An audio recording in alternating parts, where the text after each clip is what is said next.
Hello and welcome. CBSE class 12 के results आने के बाद से स्टूडेंट्स और पेरेंट्स जिस मानसिक तनाव और परेशानी से गुजर रहे हैं, उस पर आखिरकार एक बहुत बड़ी और राहत देने वाली खबर सामने आ गई है। जी हाँ, सीबीएसई के नए ऑन स्क्रीन मार्किंग यानी ओएसएम सिस्टम को लेकर देश भर में जो बवाल मचा हुआ है, उस पर खुद केंद्रीय शिक्षा मंत्री यानी union education minister Dharmendra Pradhan ने अपनी चुप्पी तोड़ी है। और सबसे बड़ी बात, शिक्षा मंत्री ने इस पूरे विवाद पर किसी और को दोष देने के बजाय सीधे तौर पर कहा, आई टेक द रिस्पॉन्सिबिलिटी, यानी मैं इसकी पूरी जिम्मेदारी लेता हूं और इसे जल्दी फिक्स किया जाएगा। आज के इस वीडियो में हम आपको बताएंगे कि सीबीएसई हेडक्वार्टर्स में हुई हाई लेवल मीटिंग में क्या बड़े फैसले लिए गए हैं और स्टूडेंट्स की शिकायतों को दूर करने के लिए सरकार क्या धमाकेदार कदम उठाने जा रही है। दोस्तों, सबसे पहले ये समझते हैं कि ये पूरा मामला आखिर इतना बड़ा क्यों हो गया। दरअसल सीबीएसई ने इस बार कॉपियों को चेक करने के लिए पहली बार डिजिटल इवैल्यूएशन मॉडल यानी ओएसएम, जिसे ऑन स्क्रीन मार्किंग सिस्टम का कहा जाता है, इसका इस्तेमाल किया था।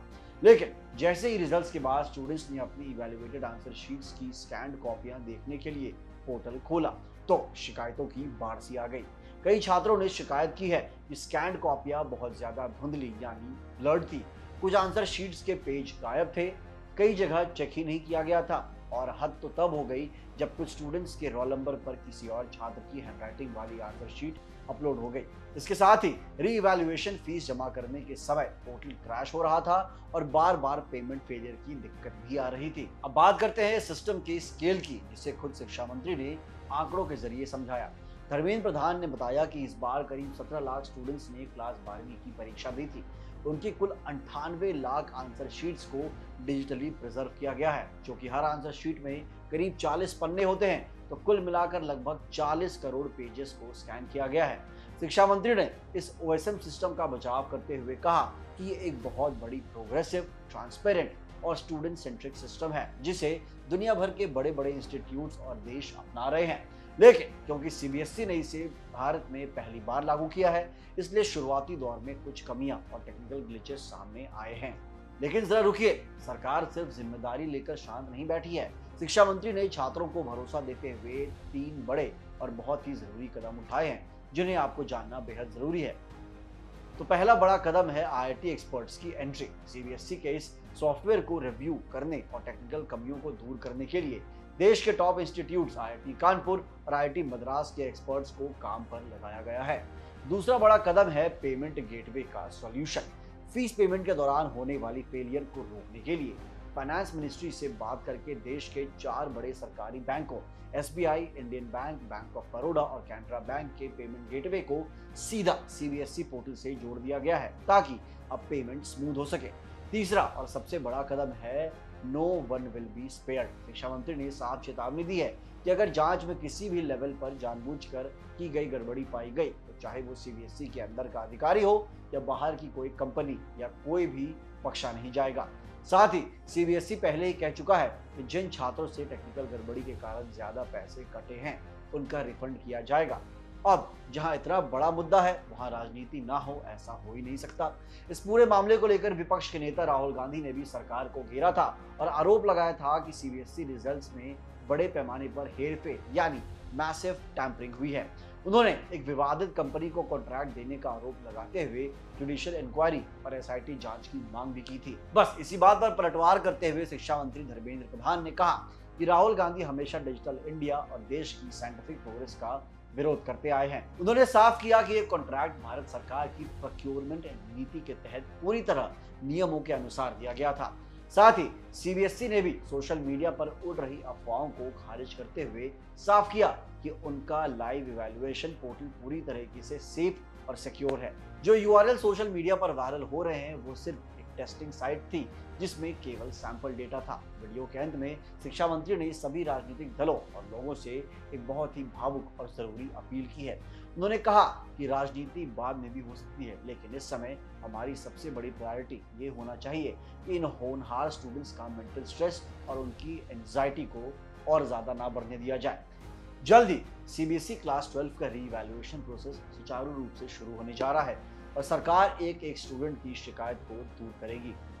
आज हमने जो सीबीएसई की 12th की जो एग्जामिनेशन लेके कुछ विषय सामने आई है, उसकी एक रिवैल्यूएशन अभी शुरू होगा।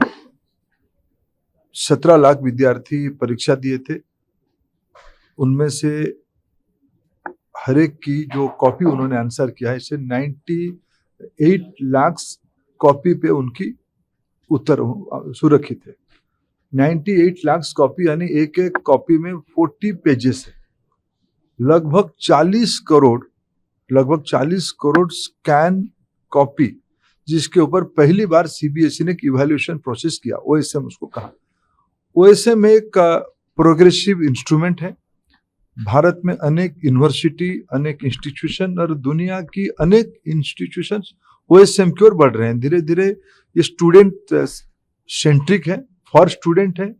बच्चों को ट्रांसपेरेंटली अपने मार्क के बारे में जानकारी मिले, उनको ट्रांसपेरेंटली स्कैन कॉपी के माध्यम से उनकी आंसर शीट उनके हाथ में आए, उनकी जिज्ञासा, उनके मन में जो प्रश्न है और उसमें कम मिला है या ज्यादा मिला है, वो कुछ छूट गया है, ये सारा विषय की जानकारी देने का ये ओएसएम की व्यवस्था है। पहली बार देश में सीबीएसई ने इसको प्रयोग किया। उसमें कुछ विसंगति ध्यान में आ रही है, इसको मैं दायित्व लेता हूं, उसको ऐसे ठीक करा जाएगा, उसके उपाय निकाला जाएगा। उस काम पे हम सब लोग जुटे हैं। हम एक भी विद्यार्थी की अनआंसर्ड क्वारी को, कोई उनकी मन की जिज्ञासा को हम असमाधित नहीं छोड़ेंगे। ये ट्रांसपेरेंसी के साथ साथ क्वालिटेटिव एक विषय है, क्वालिटी की उपलब्धि कराने का एक विषय है। इसमें अनेक सुधार होने की संभावना भी है। उसमें जो कुछ विसंगति आई है, जब इतने बड़े मात्रा में इसको व्यवस्था किया गया, मैंने जैसे कहा 40 करोड़ पेपर स्कैन हुई है, उसमें से 17 लाख में से 4 लाख स्टूडेंट्स लौट के आए हैं। अपना आंसर शीट को उन्होंने अपने हाथ में लिया है। लगभग 11 लाख कॉपी उनके पास गया है, उसको भी वो देख रहे हैं। इसकी फिर हम लोगों ने आज बैठ के हमारी सारे जब थोड़ा चिंता आई, सीबीएसई ने बहुत सारे अच्छे एजेंसियों को भी, अभी आईबी को भी इन्वॉल्व किया है। उसमें भारत सरकार की जो सारे टेक्नोलॉजी को सर्टिफाई करने वाले वो एजेंसी भी काम पे लगे हैं। हमने विशेष करके 2 आईआईटी को, हमारे आईआईटी कानपुर, आईआईटी मद्रास, दोनों डायरेक्टर को अनुरोध किया था। हमारे देश के दोनों कॉम्पिटेंट इंस्टीट्यूशन है, उनकी भी एक्सपर्ट टीम आके उसमें काम कर रहा है। अभी मैंने वित्त मंत्री जी को अनुरोध किया था कि पेमेंट सुगम करने के लिए, पेमेंट गेटवे को व्यवस्थित करने के लिए उन्होंने 4 पीएसयू बैंक को फाइनेंशियल सर्विस डिपार्टमेंट ने सीबीएसई के साथ जोड़ा। SBI, Indian bank, bank of Baroda और कानाडा बैंक, ये सारे लोग अपना पेमेंट गेटवे को सीबीएसई के पोर्टल के साथ इंटीग्रेशन भी कर चुके हैं। हमारी पूरा आईआईटी का एक एक्सपर्ट प्रोफेसर ग्रुप उसको निगरानी कर रहा है। और सीबीएसई की जो सॉफ्टवेयर बना है, उसकी जो कोडिंग हो रहा है, कि इंटरनल कैपेसिटी के लोग बनाए हैं, इंटरनल लोग बनाए, या जो टीम करके हम लोग इसकी बच्चों को कोई और दिक्कत ना आए। जो दिक्कत आई है उसके लिए हम जिम्मेदारी लेते हैं, हम खेद प्रकट करते हैं। और मैं आपको आश्वस्त करता हूं, अगर कोई इंटेंशनल जिम्मेवार रहेगा,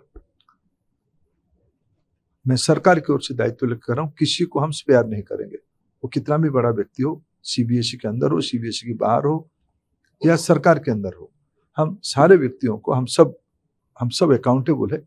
डेमोक्रेसी में हम कुछ चीजों से हम भाग नहीं रहे, लेकिन हमें अपने बच्चों को, जो 17 लाख बच्चे परीक्षा दिए हैं, उनकी हितों की हमारी सर्वोपरि है। हम पूरा आश्वस्त करते हैं इसको। बच्चे अभी ये पुराना प्रक्रिया है, लोग परीक्षा देते हैं मैन्युअली, वो रीचेकिंग और रिवैल्यूएशन के लिए अप्लाई करते हैं, उनको फिर उसकी प्रश्न को लेकर उनको रिवैल्यूएशन किया जाता है। इस बार उसको ऑनलाइन डिजिटल किया गया है। इसको हम आश्वस्त करते हैं, उसको व्यवस्थित कर लिया जाएगा। देखिए, इसके बारे में कल सीबीएसई ने अपने जिम्मेवारी के साथ अपना उत्तर दिया है। भारत सरकार की जो प्रोक्योरमेंट पॉलिसी है उसी के तहत उन्होंने किया है। उसके ऊपर मैं आश्वस्त करता हूं, अगर ऐसे कुछ गड़बड़ी हुई होगी तो किसी को हम स्पेयर नहीं करेंगे। लेकिन बात रहा राहुल गांधी जी की। राहुल गांधी जी एक अलग मानसिकता में पहुंच चुके हैं। निरंतर चुनाव हारने के कारण वो फ्रस्ट्रेशन में जा चुके हैं। उन्होंने एसआईआर को विरोध किया है, उन्होंने ईवीएम को विरोध करते थे, उन्होंने डिजिटल इंडिया को विरोध किया। भारत की वैज्ञानिक प्रगति के साथ वो नहीं है। मैं जब खुद इस विसंगति का, इस अव्यवस्था का सरकार की ओर से दायित्व लेता हूं और उनको अनुरोध करता हूं, उनकी कोई भी बयान इस समय में, मैं पहले भी कभी कहा था कि ये राजनीति के समय नहीं है। राजनीति कर सकते हैं हम लोग। अभी इन बच्चों को, जो परीक्षार्थी बच्चों को, उनकी कोई मेंटल स्ट्रेस ना बढ़े, इससे बढ़ी हुई है, ना बढ़े। हम किसी की व्यवहार से, किसी के शब्दों में, ये हम सबको अपील करते हैं। तो फ्रेंड्स, अगर आप भी सीबीएसई के छात्र हैं और किसी समस्या का समाधान खोज रहे हैं तो परेशान ना हो, एक्सपर्ट्स की टीम काम पर लगी हुई है। इस वीडियो को अपने दोस्तों के साथ जरूर शेयर करें ताकि उन तक सही जानकारी समय से पहुंच सके। ऐसे ही और भी लेटेस्ट एजुकेशनल अपडेट्स के लिए हमारे चैनल जागरण जोश को लाइक, शेयर और सब्सक्राइब करना बिल्कुल भी ना भूलें। मिलते हैं अगली वीडियो में। जय हिंद।